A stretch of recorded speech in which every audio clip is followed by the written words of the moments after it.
I'm a proponent rather of what's called the unified field theory, which is all of the paranormal, at least the darker side, it kind of tapers to one source. What I am suggesting, and the evidence backs this, it's pattern confirming over and over again, is that usually what we're seeing are balls of light at first.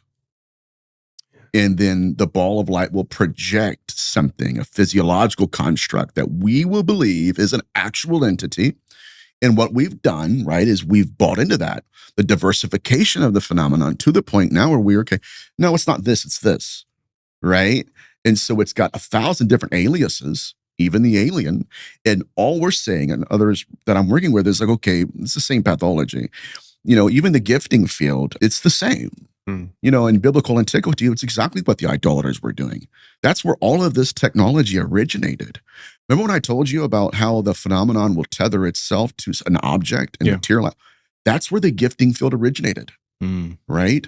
An idolater stoking the embers of a dying fire called out to the darkness, I want you to do something.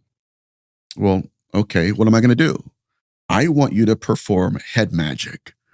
I don't even know what that is. I do. It's okay. I want you to go into this location. Where is that at? I'll lead you. Drops it out.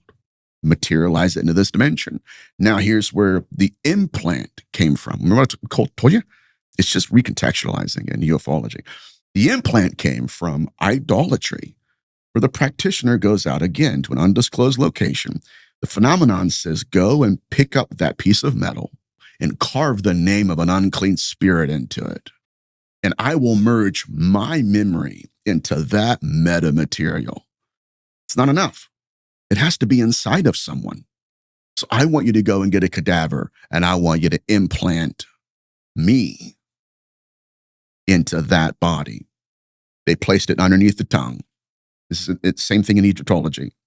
And what would happen was somehow the metamaterial would activate the consciousness of the phenomenon.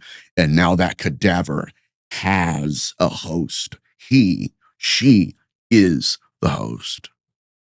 They have to host the entity. And now the practitioner is conversing with the deceased body, and the phenomenon has implanted its consciousness into someone.